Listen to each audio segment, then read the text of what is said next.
ಕಮಲೇಶ್ವರ ಮಂದಿರ, ಶ್ರೀನಗರ, ಉತ್ತರಾಖಂಡ್. 12ನೇ ಶತಮಾನದಲ್ಲಿ ಈ ದೇವಾಲಯವನ್ನು ಕಟ್ಟಲಾಗಿದೆ. ಈ ಪುಣ್ಯಕ್ಷೇತ್ರವು ಶ್ರೀ ವಿಷ್ಣುವು ಶಿವನನ್ನು ಸ್ತುತಿಸಿ ಸುದರ್ಶನ ಚಕ್ರವನ್ನು ವರವಾಗಿ ಪಡೆದಂತಹ ಪವಿತ್ರ ಕ್ಷೇತ್ರವಾಗಿದೆ.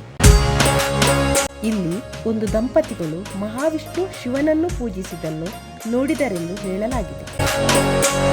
ಆ ದಂಪತಿಗಳು ಶಿವನನ್ನು ಪೂಜಿಸಿ ಶಿವನಿಂದ ಪುತ್ರ ಪ್ರಾಪ್ತಿಗಾಗಿ ವರವನ್ನು ಕೇಳಿದರೆಂದು ದೇವಿ ಪಾರ್ವತಿಯು ಅವರ ಮನೋಕಾಮನೆಯನ್ನು ಪೂರ್ಣಗೊಳಿಸುವಂತೆ ಶಿವನಿಗೆ ಹೇಳಿದಳು.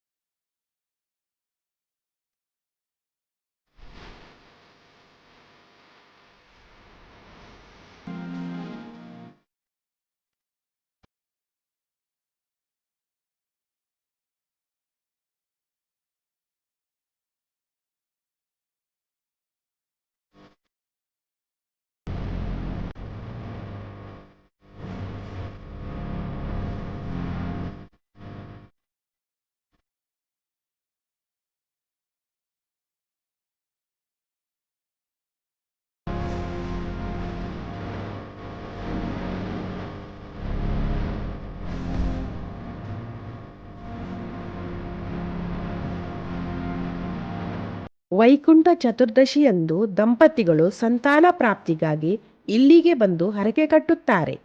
ಶಿವನ ನಿಷ್ಠಾವಂತ ಅನುಯಾಯಿಯಾಗಿದ್ದ ಬಾಣಾಸುರ ರಾಕ್ಷಸನು ಈ ದೇವಾಲಯದಲ್ಲಿ ಕಠಿಣ ತಪಸ್ಸನ್ನು ಮಾಡಿದ್ದನು.